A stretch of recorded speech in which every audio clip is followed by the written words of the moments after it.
We have Bo Nickal's fight news today. His next fight is reportedly in the works for UFC 309 on November 16 against Paul Gray.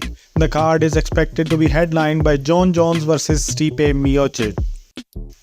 Another Riyadh season boxing card is also announced by Turki Al-Sheikh for the same date.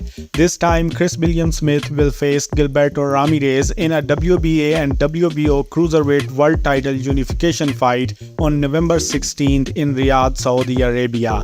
Turki Al-Sheikh said it is a free global broadcast. Undercard fights are Jose Ramirez vs Arnold Barboza, William Zepeda vs Steven Farmer, Oscar Collazo vs Edwin Hernandez, and Oscar Duarte vs Kenneth Sims Jr. Riyadh season's Noche UFC is also this weekend, and despite facing criticism, Dana White claims in his post-Contender series interview that he will prove everyone wrong about the quality of UFC 306 as he did with UFC 300. Dana indeed is not promoting Noche UFC as a competition with Canelo, but Noche UFC's headliner Sean O'Malley is doing so.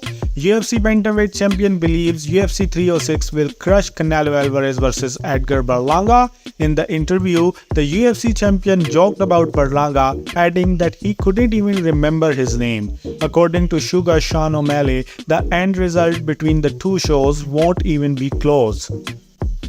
By the way, Dana isn't against O'Malley as well. He further says in his interview that what made Conor McGregor so big was that he went out and delivered every time, and that when you have what Sean O'Malley has and you get it, they can become big stars. He also reveals a new timeline for Conor McGregor's UFC return by saying that Conor McGregor will finally return in early 2025.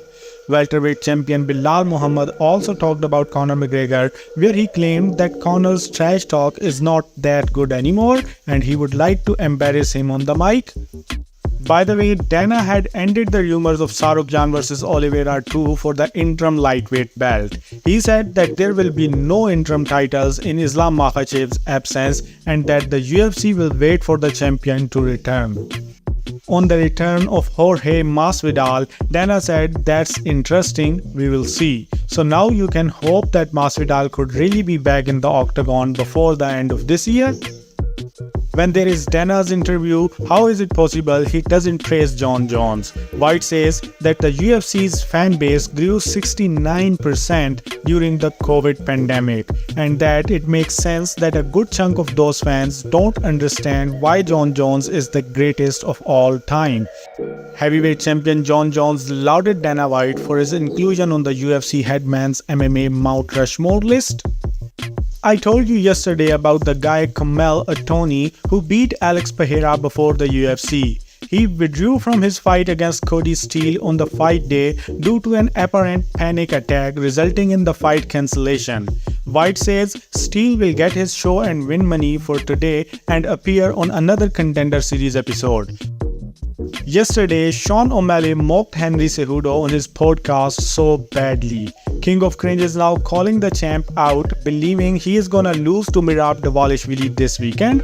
Henry is always trying to get his name in the mix. Song Yadong scored him for O'Malley call out and calls him for a clash at UFC Macau in China. Sean O'Malley's coach Tim Welch is non-committal on Umar Nurmagomedov getting the next bantamweight title shot after O'Malley defends his belt this weekend. Alexander Volkanovski talks about the UFC 306 main event and thinks the only way Sean O'Malley wins is if he puts Merab's lights out. Merab also dismisses wrestling-heavy strategy ahead of UFC 306 and he may try to beat the champ in his own game. Rafael Fiziev is struggling to get an opponent after being cleared to fight after his nasty knee injury last September versus Mateusz Gamrot. UFC veteran Stephen Thompson has made it known that he would like to be inducted into the UFC Hall of Fame one day. Tom Aspinall believes he's slowly getting under Jon Jones' skin and testing his ego to get that long-awaited title shot opportunity. And lastly, Alexander Usyk has insisted Tyson Fury cannot pull out of their rematch on December 21st because they have a contract until December 31st. If he pulls out, he will lose all of his money and dividends and won't be a man of his word anymore. He questions Fury if he is ready for the rematch, and Fury responds with a counter saying the question is, are you?